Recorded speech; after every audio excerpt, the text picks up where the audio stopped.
To call the July 26th meeting of the Aberdeen School Board to order. We'll start with the Pledge of Allegiance. I pledge allegiance to the flag of the United States of America and to the republic for which it stands, one nation, under God, indivisible, with liberty and justice for all.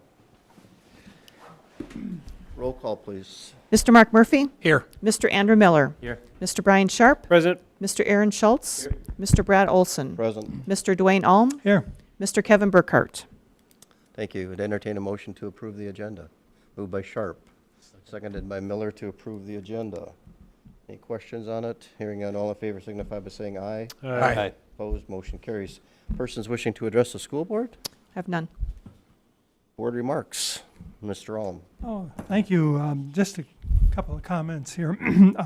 The joint convention is all ready to go next week, the 4th and 5th of August, and things are all set.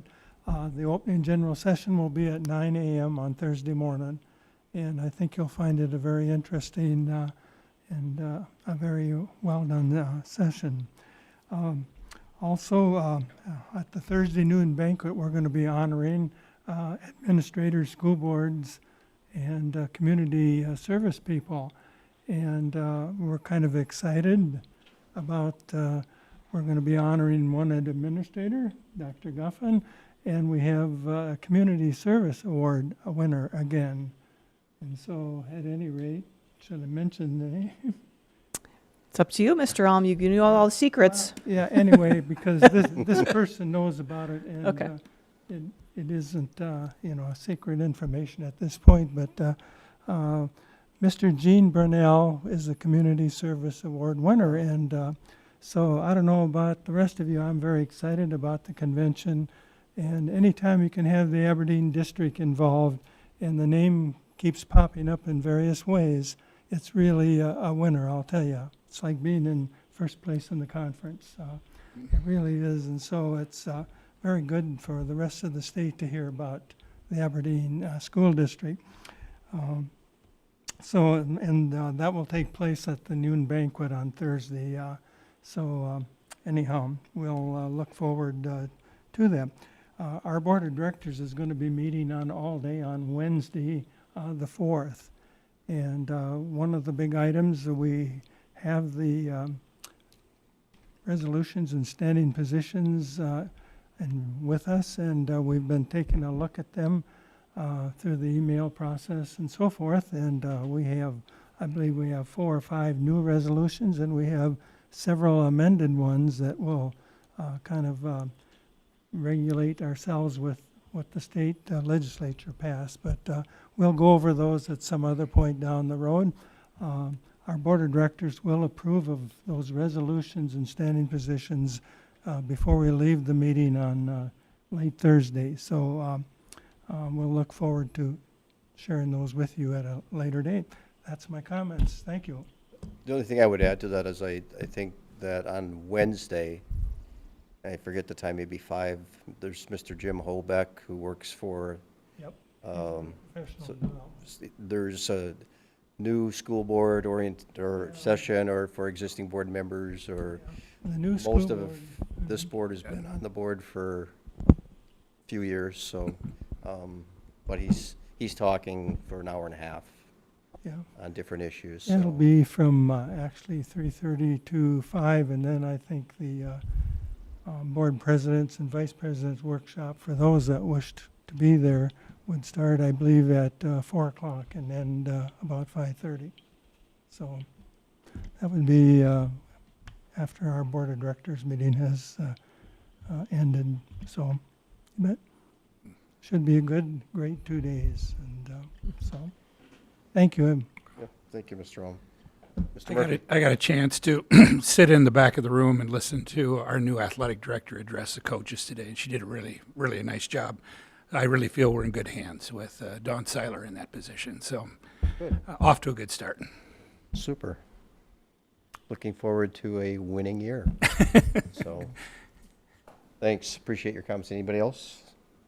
Hearing none, moving on. I'd entertain a motion to approve the consent agenda. I'll move. Moved by Mr. Ohm, seconded by Mr. Schultz to approve the consent agenda. Anybody want anything taken off? If not, All in favor of approving the consent agenda signify by saying aye. Aye. Opposed, motion carries. Reports of the superintendent, Dr. Guffin. Thank you. The first item on the agenda this evening is the proposed 21-22 budget. Mr. Janish.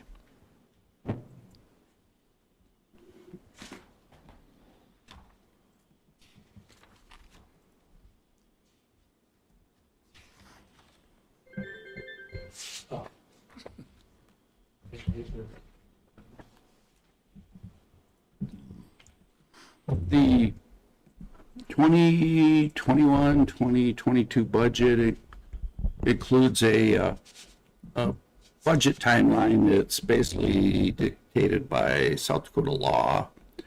We are required to first present a preliminary budget at the last meeting or the first meeting in May, I should say, and that was held May 10th of this year. Then we are required to publish a notice of the public hearing date and also the proposed budget.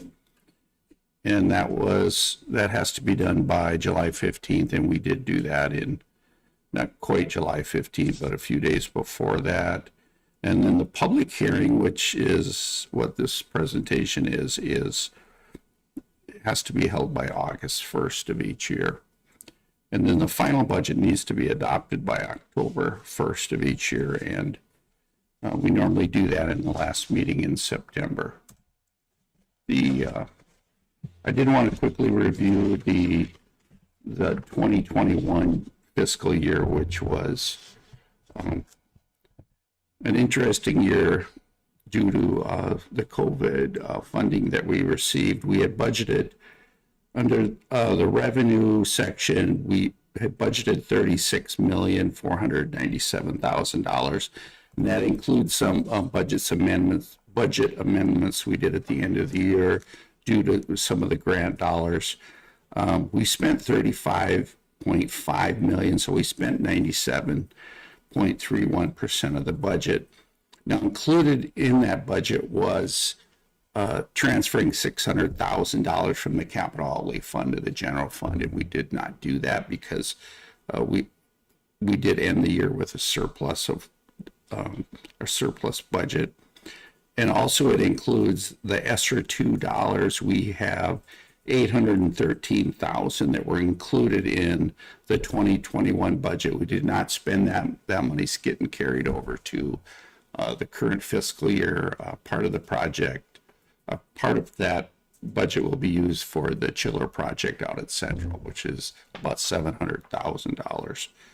So if you would back those two numbers out, we're slightly, our other budget funds, we received about 101%. So we received a little bit over what we had budgeted. As far as expenditures, we budgeted $36,850,000 and we spent $34,637,000, which is 93.99%. Again, the ESSER II money was included in that budget, the entire amount, and we'll carry over $813,000 of that. And then also the coronavirus relief fund, we received that money up front. Most of our grants, we have to expend the money first, then we get reimbursed for.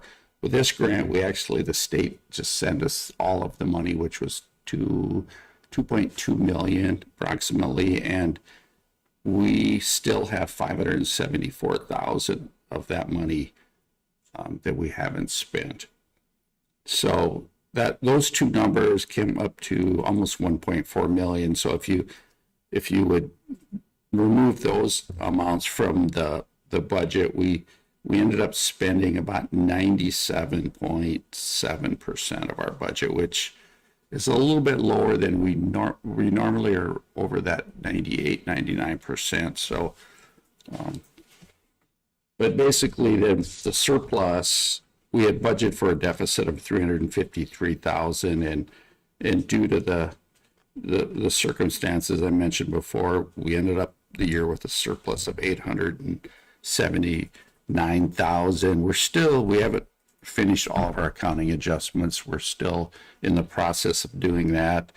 So that number will probably go down a little bit. But again, we have 574,000 was included in the coronavirus relief money, and that's still in the bank account. So if you would take that out of that surplus, you can see that would drop significantly.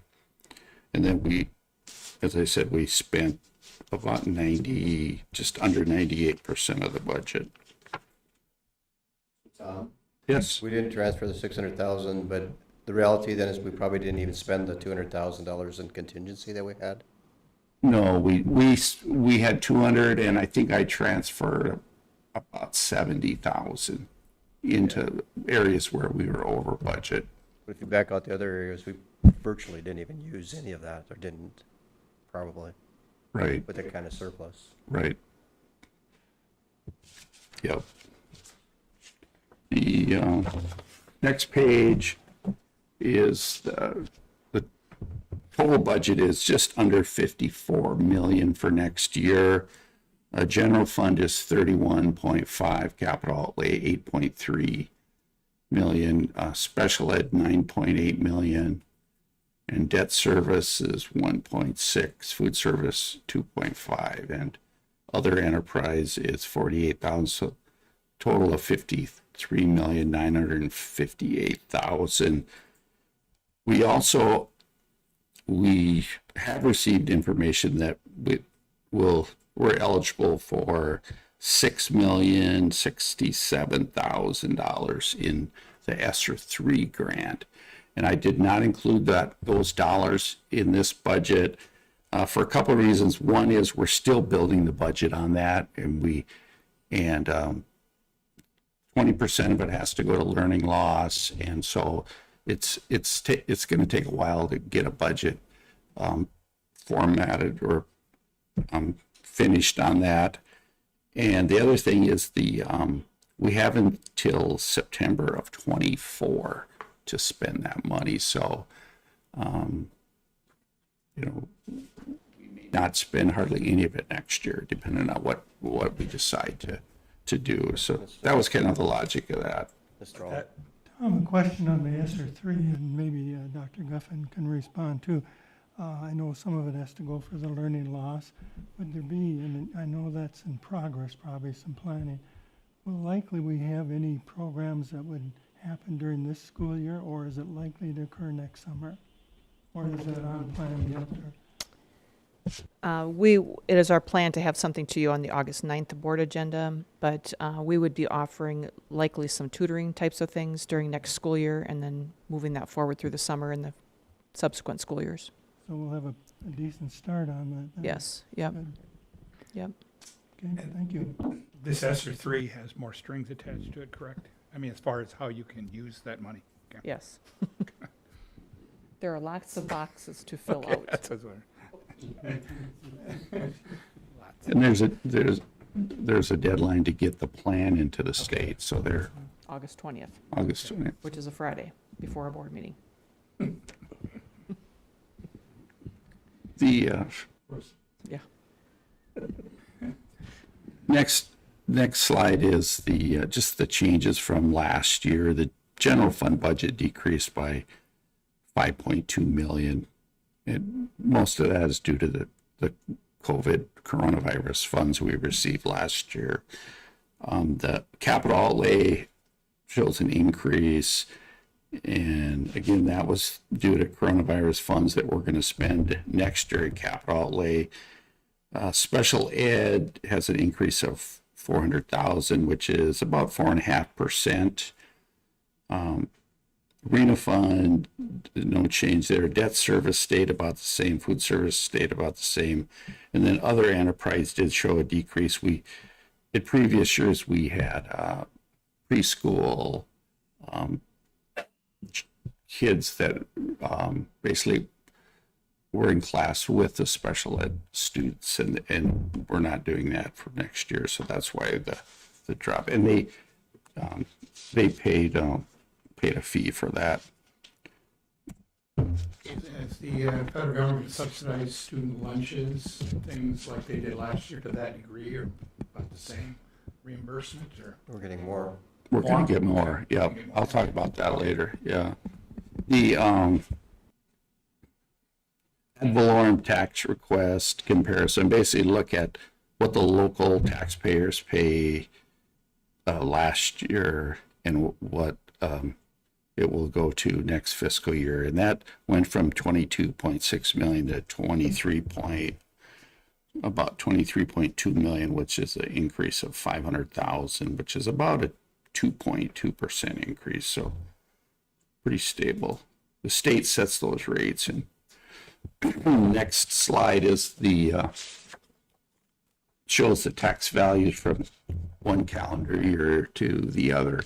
Our tax values for calendar year 21 are 2,572,000,000, and for 22 it's 2,623,000,000. So about a 2% increase. The mill rates, which are basically the tax rates that you take this rate times your value of your property and divide it by 1,000, and that's how you come up with your tax value or your taxes.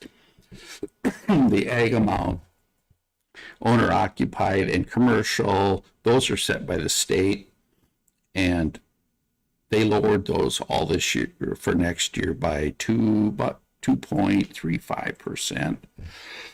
The capital outlay stays at this point, we don't know exactly what that would be, but I estimated it at $3, which is the maximum amount. The state will look at our new growth plus 3% increase from new assessments, and that's what the limit is of our increase. And then the special ed levy actually saw a decrease this year. It had increased for the last couple of years, and that is down it's only down about a penny, but it's just under 1%, 0.94%. In debt service, that drops every year because our debt payment stays the same and the tax values keep increasing. So that will drop about 4.36%. And so the impact on a home, $150,000, would be $1,239, which is a decrease of about $18. And that's based on your property not increasing in value. And that number includes only school taxes, not county or city. The individual funds, the general fund revenue, the state source is 56%. That's about 17.6 million. The state increased the funding formula 2.4%, which was slightly above the rate of inflation. I think the rate of inflation was around 2%. And that generated almost $800,000 in additional revenue for us. Under federal sources, 5%. Local sources is 35%, which is about 11 million. And we also are showing a deficit that will spend some of our fund balance of $137,000, and then we're showing a $600,000 transfer in from capital outlay and county sources of $297,000. In the state funding, we estimate what the enrollment will be once we get through the last Friday in September. Then we recalculate, or the state recalculates that. Whatever the enrollment is on that day, that's what our funding is for that year. Capital outlay revenue, the local sources makes up 91% of that budget. That increased by about 200,000 due to increased or higher tax rates or tax values. As our tax values go up, the rate stays the same, and so we generate about 200,000 more. Federal sources, normally we would only get the Perkins grant, which for next year we're estimating it at just under 60,000, but we have carried over the ESSER 2 grant, and that will be applied to the HVAC upgrade at Central, and that's about, we've got 700,000 put aside, so that gets that number up to 759,000. Special ed revenue, state sources is 45.7%, which is 4.5 million. We're looking at, again, we got a 2.4% increase in the funding formula amount.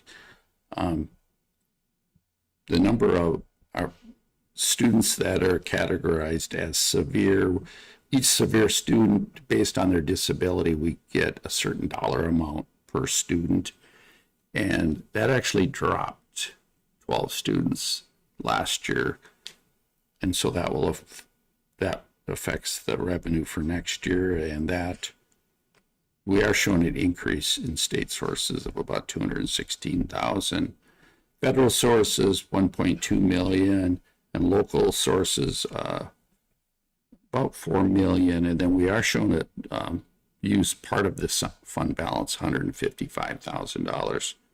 Overall, we saw about a $245,000 increase in special ed revenue. Tom, what is our fund balance in the sped right now, percent-wise, off the top of your head? It was About 2.9 last meeting we had it, but it's going to be close to, I'd say, 23-24%. So we're getting pretty close to the state maximum. But we are budgeting for a deficit next year, so hopefully that will spend it down. did they, I know they've backed off the cash balance on hand for the general fund. Have they done that for the sped also? No, not yet. Okay. No, yeah, for this general fund, they actually waived it for the next 2 years. So Because of all the ESSER funds. yeah, especially with the coronavirus money, when they paid all that money up front to schools. Okay. The food service revenue will see quite a few changes. I guess at this point, it appears that the district will serve free meals again next year. The application has been prepared and sent in, and I guess all the information we've been getting is that's the case. The nice thing about it is the reimbursement rate will increase substantially. It was last year we received $3.58 for lunch, and next year it's going to go to $4.32, so about a 21% increase.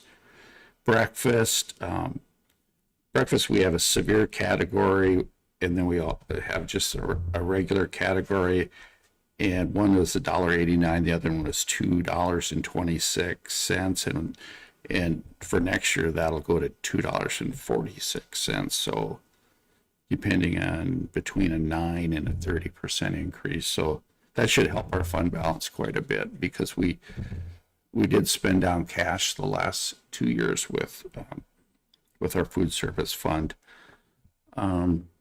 State sources is $9,000 a year, and then local sources, which normally would be well over $1 million with meal sales and that kind of thing, is basically we'll get a la carte sales, and then adult meals is the only, and that's, we're estimating that at $205,000. So an overall increase in the budget of $277,000, so a substantial increase from last year. So typically the federal money coming in for free and reduced is about 1.25, 1.5 million. Is that what it?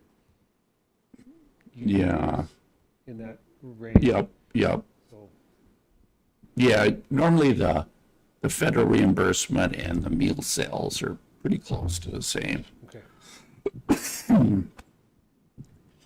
The other funds include the arena fund, which allows us to take 10% of the gate receipts and put into a fund for upgrading the arena and the theater at Central. And the debt service fund is the tax levy to pay off the bond issue out at Central. That was $23 million.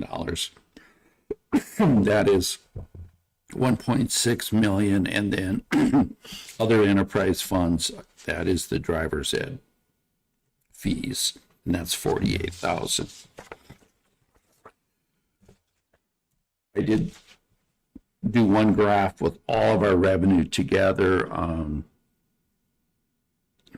Our largest source is local taxes. It's 45%, and most of that is real estate tax. Our next largest source is state sources, which includes general fund and special ed, state aid, state apportionment money, excuse me, which is the school and public lands dollars, and then bank franchise tax is another big one. Then we also receive county sources, which basically are fines that the county assesses that are allocated back to the school district. And then federal sources, about 6 million. And normal year, it's Title I, Title II. For next year, we do have the ESSER grants, and then we also have in special ed, that's the IDEA funds, and then food services, meal reimbursements. There's a question. Typically, our local sources are over 50%, but because of the ESSER and the not paying for the local food, that's why it's skewed a little bit. So typically, our local is over 50%, so we're putting in quite a bit more Yeah. than the state. Yeah. Okay. Tom, do we have the ability to create our own separate fund?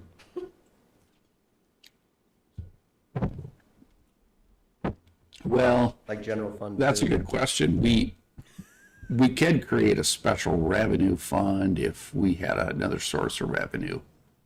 And special ed and capital outlay are considered special revenue funds, so the state requires you put that money in, but I'm just wondering if we're allowed to do things like that. I would think that the state would say that has to go in general fund, if you would try to do that, but And not that we need it, but can any of the ESSER money be used in our food service fund? Because Healthy Brains help educate children, if they're we not did being actually, fed appropriately. we did spend some food service dollars Okay. or food service expenses out of the ESSER money. Yeah. But I did run that all through general fund this year. I mean, if we get $6 million, I'm just saying, they always say that kids need to eat well to do well in school, and that should have part of learning. Yeah, we bought some equipment out of there. Some of the supplies came out of there also. Okay. Thanks, that's all I have. Okay, general fund expenses, basically we're looking at, we gave our teachers and admin a 3% salary increase and our hourly a 4.5% increase. The 4.5 came from each step they get on their schedule. So every year of experience, they get 2.5%, and then they also got a 2% cost of living. So that came to 4.5, and then our health insurance increased 8%, where the district contribution can increase by 8%. Not a lot of staffing changes. We did add a nursing position, and at Central we added 0.83 FTE. Basically, we increased some teachers for partial FTE.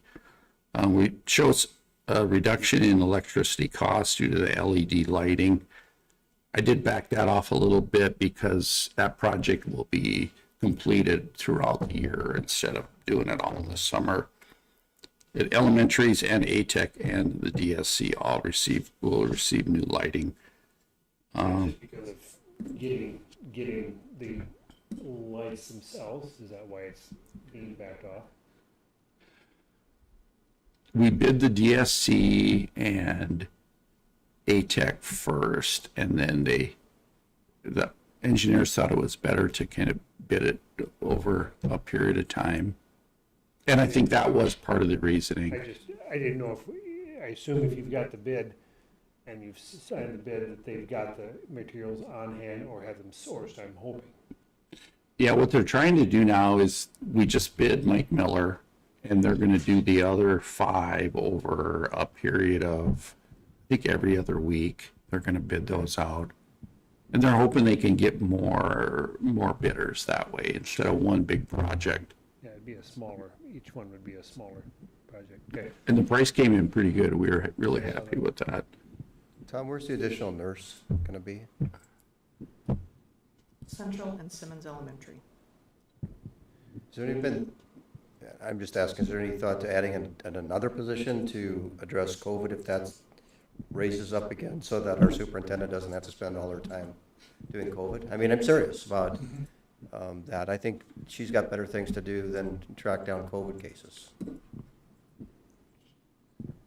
I would support that in the budget. I'm sure it's a legitimate COVID expense. I'm not sure. Anyway, just something to think I would about. sure think it could be COVID expensed too. Yes. It is, it's an awful. Yeah. So,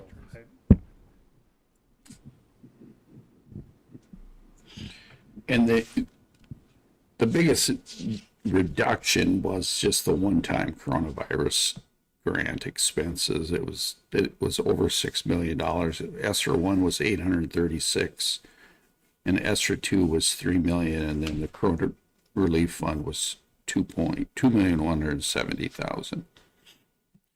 But I won't go over all the different areas of the pie chart, but the salaries and benefits were 88% of the budget, which it's normally over 80%. Supplies is 3.4%, and then purchase service 2.5%, and then the contingency is 200,000, which is a very slim piece of the pie if you look at it. we've had a $200,000 contingency for 20 years. I'm wondering if that percentage needs to go up. I mean, the percent keeps going down, our budget keeps going up. The last few years, we haven't spent, Understood. maybe half of it. So at this point, I would say no. Okay. But our budget's probably increased by 15%. Yeah. In the last 7, 8, 9, 10 years.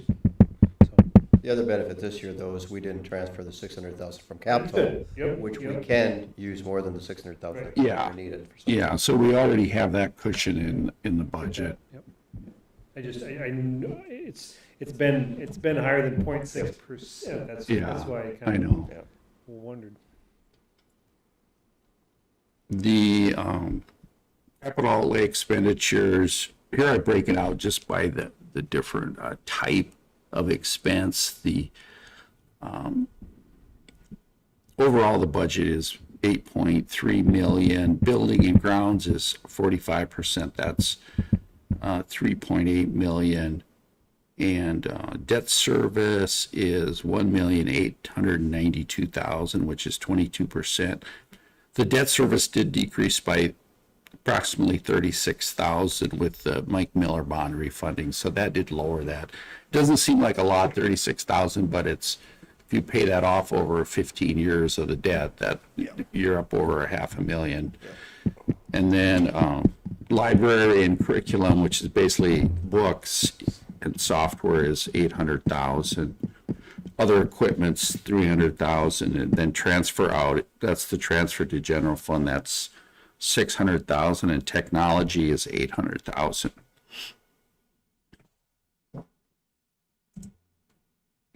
special ed is very similar to general fund. The biggest number is salary and benefits at about 81%.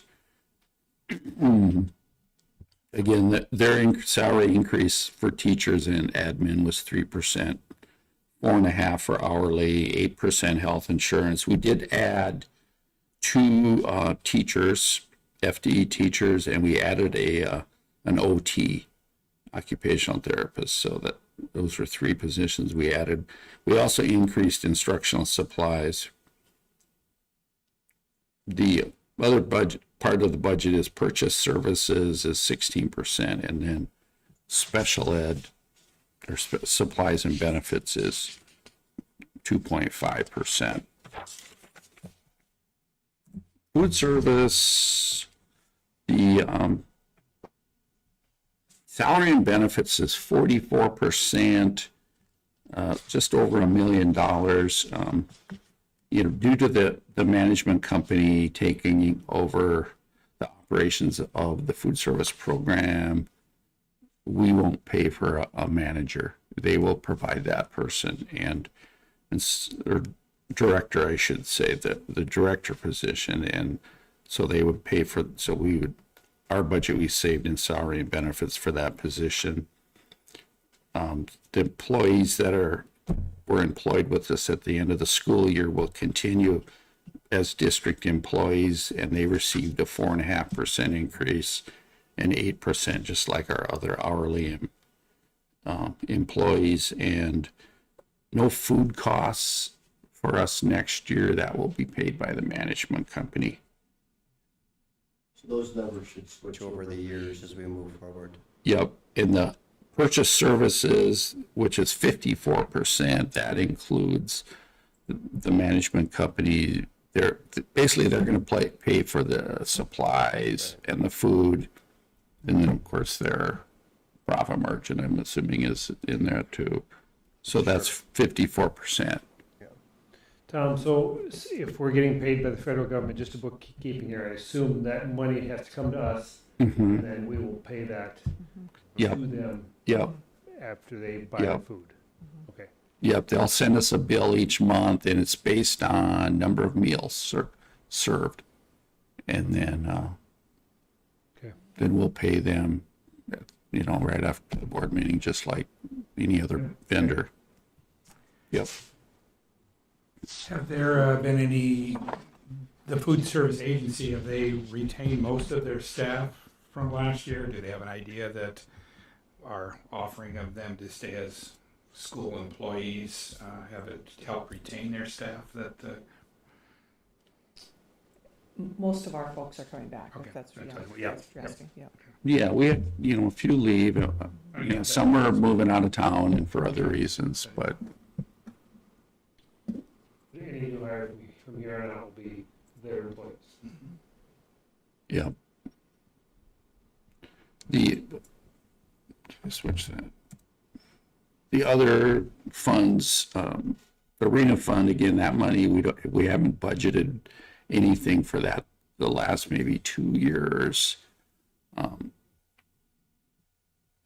that generates about 8,000 a year, and I think there's about 70,000 in that fund. So it's not a big fund, but we have used it for some big projects at the arena. The debt service, that's the high school debt payment. That's the annual payment, $1,632,000. And then other enterprise is the salaries for driver's ed. For some reason, the state requires we put this in this fund, so we do. And that's $48,000 for salaries and other expenses. So where did the arena fund come from? Was that the legislation? Yeah, that's state law. So does a Warner have the same arena type of fund dollars as we do?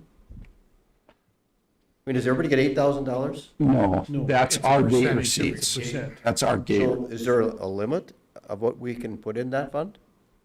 10% of the gate receipts. So Okay. but we could carry that over. And I'm not sure how many districts have an arena fund. Okay. My guess is probably not very many. It just seems kind of, I've never asked before, but it seems weird that, Yeah. that we have it. Is it a maximum of 10%? That's the maximum put in Yeah. receipts? Okay.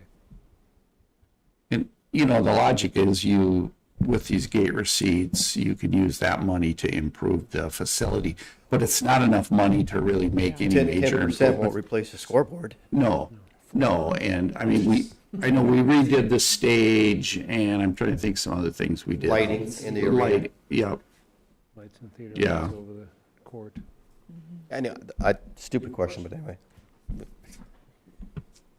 that's all I have. The final budget, as I mentioned before, is we have to approve that by October 1, so in September, we'll bring back the final budget for approval. Mr. Ohm, I'm just wondering, the special ed revenue, do we still have a mill levy attached to that in some way? Yep. And I think we're pretty close to the max as we. We're actually below the max on that. Yeah, we start building up a little bit of a reserve, and so we lowered that to, there's kind of here's the max levy, and then if you drop down, I'm thinking it's either 20 cents or 30 cents, you could go down as far as that. If you get any lower than that, then you start losing state aid. So right now, we're at the lowest we can be and not lose any state aid. Yeah, we wouldn't want to be And- any lower. And if our surplus would get any bigger, then we'd probably have to lower it even more, and we'd lose some state aid, but So in our assessed valuation total, the 51 million has really gone up, various reasons, but is that likely to continue? You think the assessed valuation is going to raise and maybe more tips are coming off too?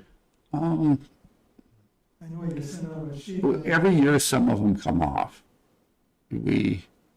I think TIF number 10 and there's a TIF 34 that we got money from, and what happens once they're done, then whatever money left in that TIF, we get those taxes, and then from that point on, all the tax collected are paid to us.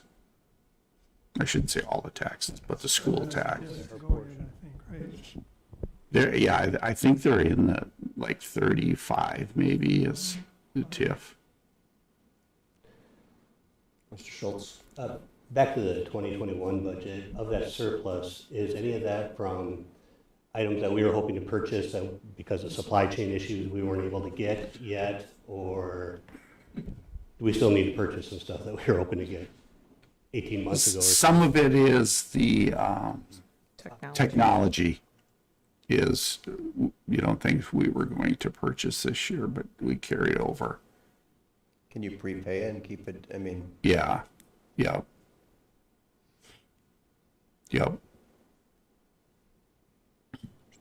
And looking at this, basically, budgets are going to be wonky for the next couple of years, Yeah. Until for lack of 2024.